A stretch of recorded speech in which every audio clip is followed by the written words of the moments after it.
Fun times. We good? All right, we are live. All right. Hello, everybody. You have Lisa and Ryan here today, and Cramped in our office. we're crammed in the office, yes, with 4 dogs. But we're here today to discuss CBD, all about CBD, and really all about the endocannabinoid system and what it is, why it's out of whack, how we get it back under control. With CBD and a few other lifestyle things. So Ryan's going to go into the nitty-gritty details, the science behind the endocannabinoid system, and then dig into our CBD. And then we'll talk about uses, a lot of questions that I know I've received that we'll go through, and then we'll also be able to answer some questions as they come. But if you're going to ask questions, please make sure it pertains to CBD. Those are the ones that we're going to answer today. Awesome. Yeah, and we'll talk a little bit about pets as well. Yeah.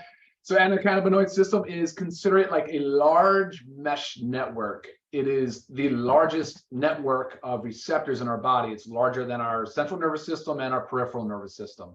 So the endocannabinoid system has 3 real main components. There's receptors, there's endocannabinoids, and there's enzymes. So we're going to talk a little bit about receptors because that's kind of really how everything works. The receptors act sort of as a lock and key and become the signaling center once they are activated. So receptors for endocannabinoid system are found in both the central nervous system and the peripheral nervous system. There are 2 types of cannabinoid receptors. There's cannabinoid type receptor 1 and type 2. Now they're spread out throughout the body, but the central nervous system is the brain and the spinal cord. So in the brain and the spinal cord, you're predominantly going to find CB1 receptors there. Now, the peripheral nervous system is made up of basically all other organs of the body, all other tissues, your connective tissue, your muscle fibers, your other organs, your liver, your kidney, your pancreas, your spleen, everywhere else in the body. But it's a large system. In that system, in the peripheral nervous system, you're going to find a mix of CB1 and CB2. So mostly CB2, but it's going to be a mix. And so those are the primary receptors. Now, the body naturally does produce what they call endocannabinoids. Endo meaning inside, and the cannabinoids are what we're talking about today. So endocannabinoids are produced by the body. There are 2 main endocannabinoids. Now, we'll talk a little bit about how they get thrown out of whack, disrupted, and sort of not in high enough concentration.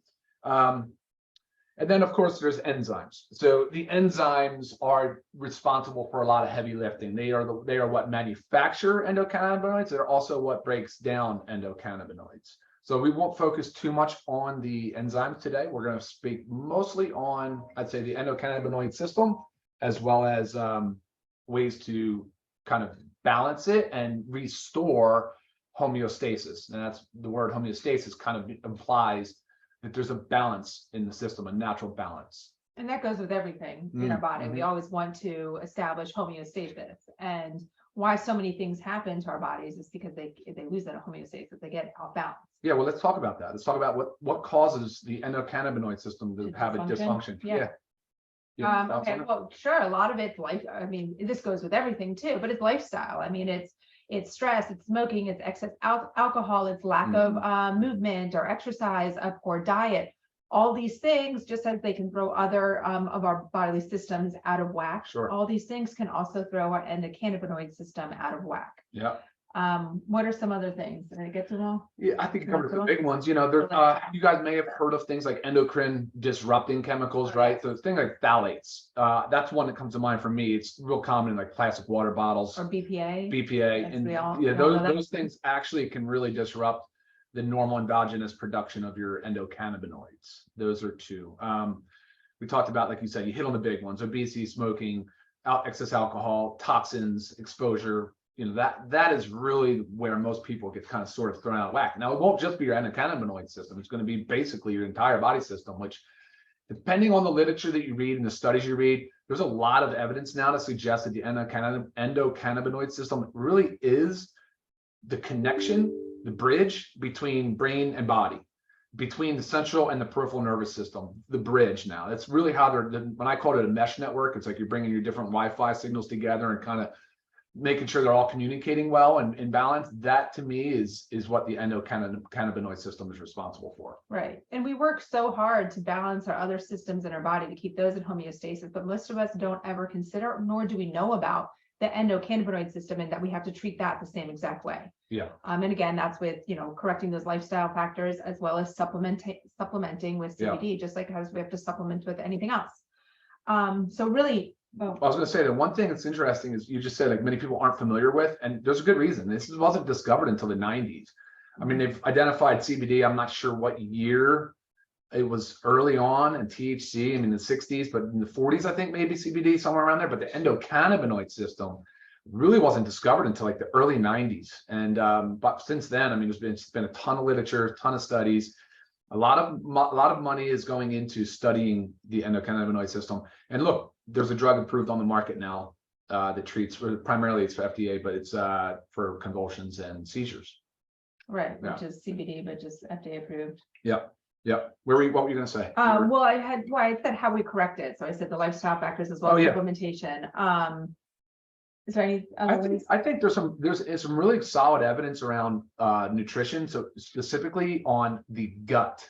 Were you going to talk about that at all? So if you want to talk about it, the gut-brain balance, because the microbiome. So fermented foods comes in a big time here. So the kimchis, the kefir, the probiotic-based foods. I mean, those are super beneficial in restoring normal endogenous production of like your endocannabinoids. Right, and we really should be doing all of this. With supplementing to really help balance the. Well, supplements becomes part of it. Right. Right. Common uses. Well, other ways to restore. Hold on though. So like exercise. Let's use exercise. Sorry. Exercise is one where like you have to talk about it because it does help restore the balance, the homeostasis. As a matter of fact, that concept of the runner's high for many years was believed to be some like an opioid thing where like what's it called? The endorphins get kicked up, and anyway, now they're saying it's actually the endocannabinoids that are regulating the runner's high and kind of giving you that second wind and balancing out your cellular, messaging and chemical messaging. So that's kind of cool. I thought that was neat. Yeah. So we talked about nutrition. We talked about exercise. Of course, I think that balances it for sure. Healthy body, lean muscle, healthy body weight is a big part of it. Avoiding toxins, right? Which Reducing. is impossible, but doing the best you can. I mean, we don't live in a bubble, so unfortunately we're exposed. So you have to just work a little harder at it. Yeah, exactly. Before we go into talking about LiveGood and the CBD and the oils and the tinctures, why don't we take a few questions? Do we want to do that now, or should we wait till the end and just go through all of them? Well, let's do a few like common uses, because I feel like that's probably a few questions out there. I know I get that for somebody who's very unfamiliar with CBD, which is fine. That we're here to educate about it. But common uses, a big one is insomnia. It really helps you sleep. It helps your body relax. Anxiety, stress, pain. Pain is a big one. Great to help manage pain without using over-the-counter NSAIDs, which can also wreak havoc on your gut. So that's a big one. The dosing on the bottle, is 2 dropperfuls. It's really 1 to 2 times per day, as you can tolerate. Any side effects?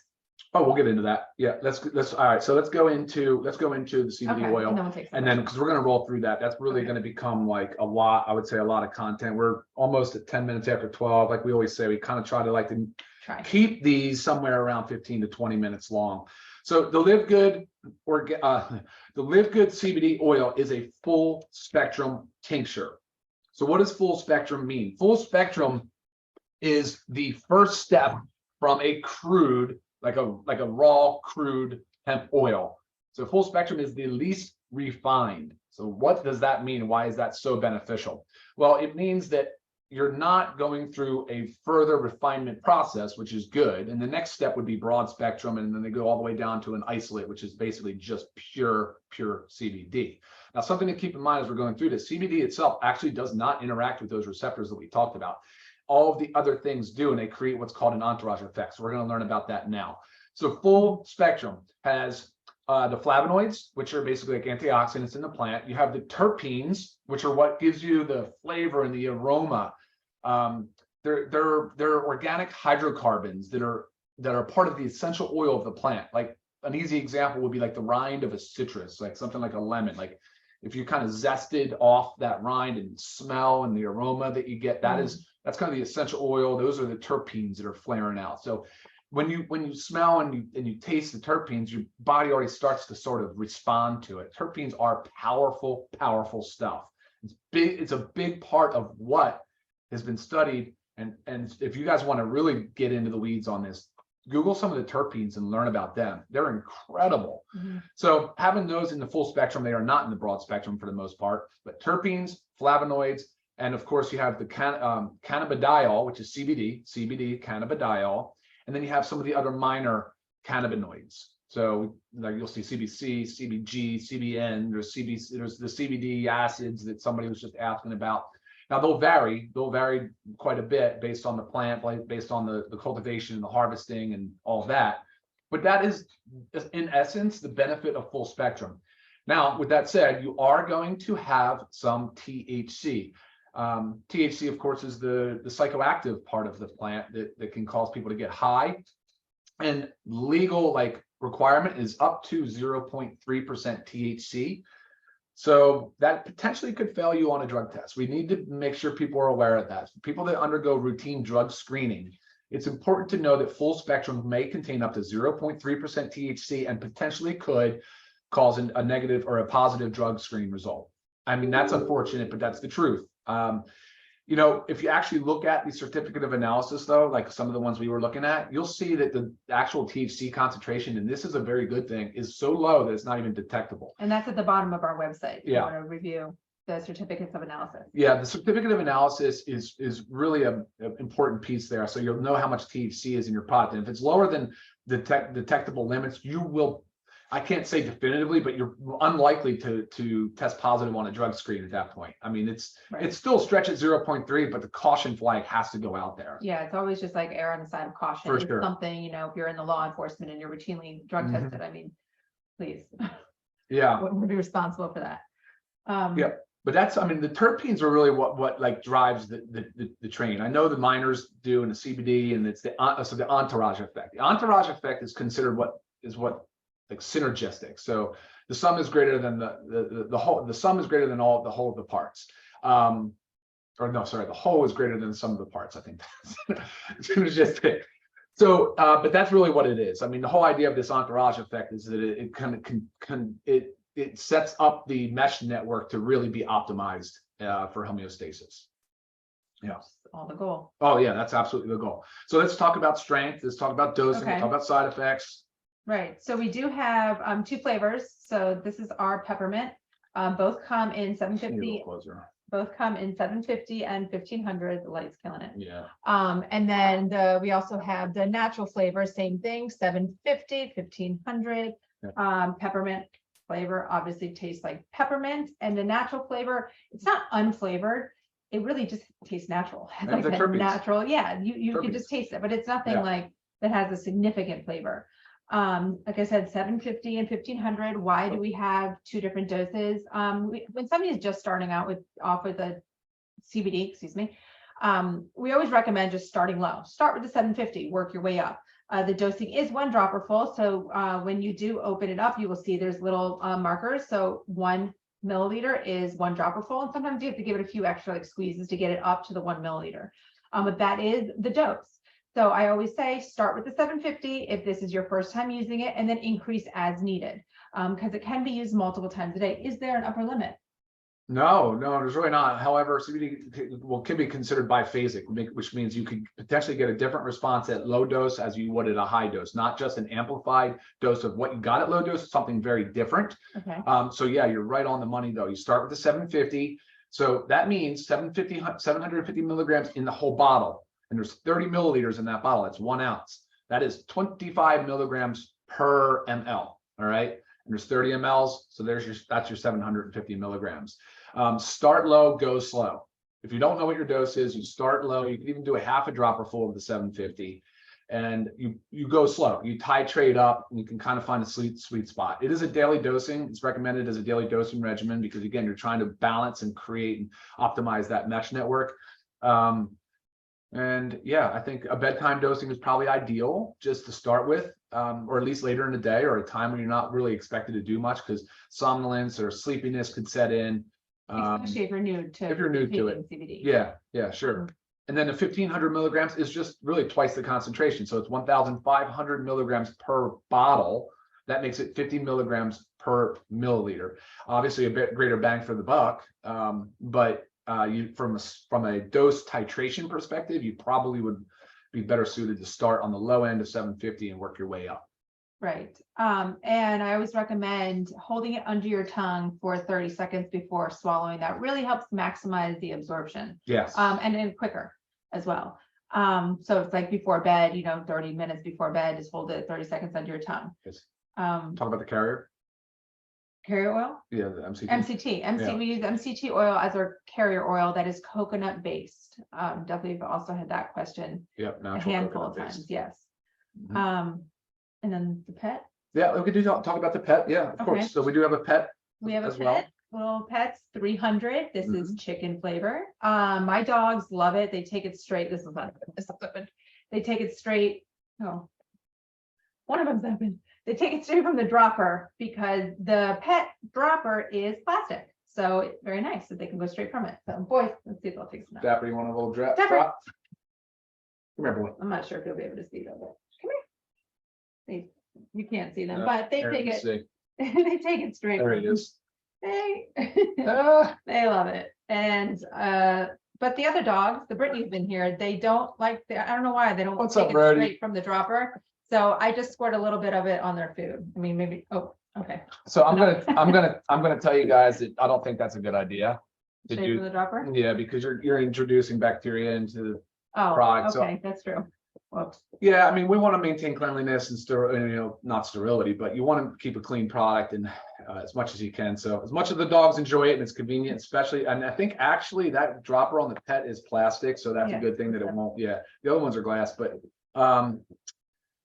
yeah, so that's beneficial for the pets too, because they're animals, they're mammals just like us, and our furry friends definitely can benefit from it if they're shy with. Right. Yeah. And same thing with the endocannabinoid system. So we don't have to go into detail about that, but common things for using it for dogs. Let's just say hip dysplasia. So they have discomfort from that. As they get older, I know with one of the Brittany's in here, she wasn't sleeping Right. while we've been Anxious. watching her. So she was getting up to go to the bathroom, needing to go out, but I started giving her CBD and she sleeps through the night, doesn't have any accidents. She's just sleeping sounder. Anxiety, separation anxiety. Huge one with dogs. We used to have a Ridgeback, had major anxiety. I wish we had this pet CBD then. Car rides. Okay, sometimes I know one of ours is in a car ride. I don't know, they stand the whole time. They're not like relaxing. So it could just help them relax. Thunderstorms, fireworks, all common things that we all kind of deal with dogs. And yes, of course, they're not going to hold it under their tongue, but that's fine. It's just, but again, if you're not going to use the dropper, you can just put a few drops in their bowl. Or a dropper full in their bowl, and like the other two Brittany's in here, I have to put a little bit of kibble in there and then drizzle it on. So whatever works for your dog. And one of the reasons why we say under the tongue is just that hopefully you get a little bit better absorption. It's difficult. The CBD is not very well absorbed. One of the reasons why MCT is a superior carrier is because it does increase the solubility and the absorption of CBD. And it's a natural based carrier. So we wanted to go with something that we thought was going to give the best absorption and effectively bioavailability. Yeah. Did you look at some questions? Yeah, well, one thing though to keep in mind. All right, so what are some drug interactions? What are some risks? Who should not start? So the CBD is metabolized by the liver. Like I said, the FDA did approve a drug called Epidiolex. It was approved for convulsions and seizures. And you can go on and you can read a little bit about it. So obviously, that the literature supports the use of it.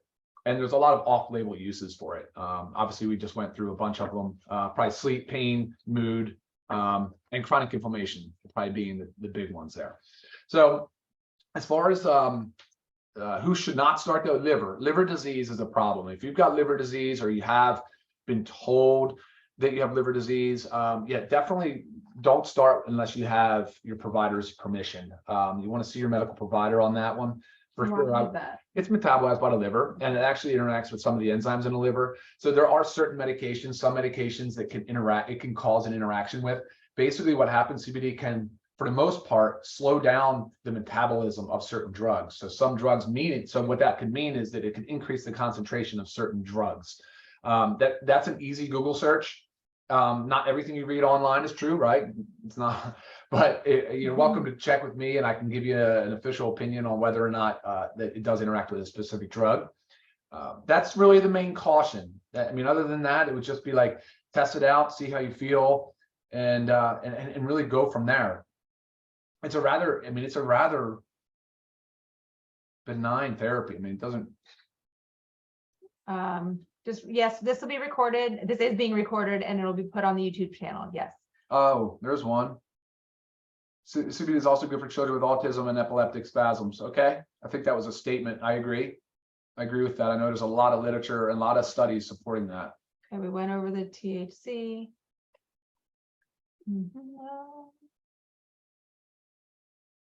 What time before bed? 30 minutes before you're going to fall asleep. Or I take mine just 30 minutes before I get in bed. Time to max concentration in the blood is about 2.5 to 5 hours. There's some variability. I'm glad you said that. If you're going to take it with food, take it with food every night or every time you take it. If you're not, then take it on empty stomach. Be consistent with or without food. Obviously, with food is going to minimize the variability. But if that's cool, if you can do it with food, that would be my suggestion. Stay with food.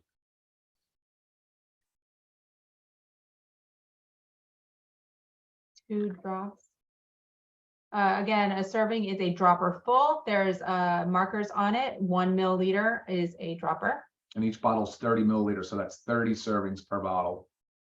Anytime you're going to use any supplement for children, please talk to your child's pediatrician before starting. Our pediatrician approves of the use.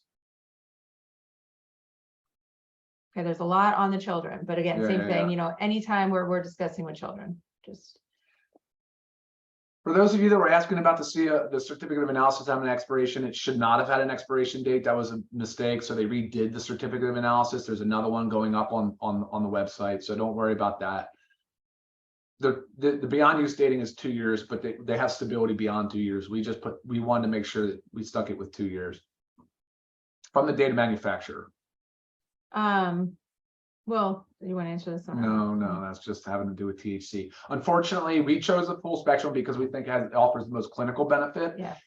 So you're always going to have the risk of THC. There may be some other products in the future that we come out with that are more focused on, say, something like sleep, where we won't have any THC in it. But at this time, we don't. I've had this one before. Does it increase appetite? No, it actually may decrease appetite. No, one of the side effects is it potentially causes a decrease in appetite. Patrick, I would love to know if this helps your cat with its seizures. Please let us know. Give us some feedback. Absolutely. All right. We're running 23 minutes after CBD 12. is not water soluble. I did comment on solubility and absorption. You are correct in that. Yeah. Okay. No, and that's one of the reasons why, like we said, MCT scroll. Okay. Reception kids. So MCT coconut oil based. Correct. Yeah. Is it effective to rub the oil on your body? I mean, sure. I mean, they make salves, you know. Salves out of it for sure. I mean, you can use it for that. Yeah. I use the CBD for my vertigo and it's amazing. Great hearing. Vertigo is one frustrating thing to deal with because it's very hard to pinpoint what's going on. Can be anyway. Does it help with weight loss? Indirectly. I mean, it can lower your appetite, but it's also about keeping your body in homeostasis. So once everything is aligned in our body, things happen quickly. All right. Yep. All right, guys. CBD can be taken any time of the day. Yes. Yep. 30 milliliter only at the moment. That's the only size we do have. Yeah, a couple of drug interaction questions coming in. Send those. Yeah, you can send those to me. Or you can just check with your physician or your provider, medical provider, or if you want, you can try Google search and just see what you come up with if you're very, very concerned. And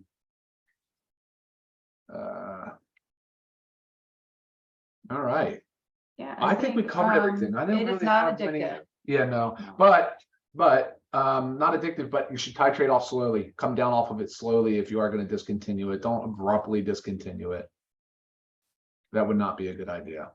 We went over the use. I feel like we're missing something like big. I can't believe what it is. Well, if again, some of these questions are coming in right now that we've already answered, so maybe it looks like a lot of you jumped on late. I know the email was sent out late, so this will be recorded. This is being recorded and will be on our YouTube channel, so you guys can send your friends, family to listen to this. Yeah, it doesn't overdose. No, we did talk about not really having an upper limit. We come out with gummies.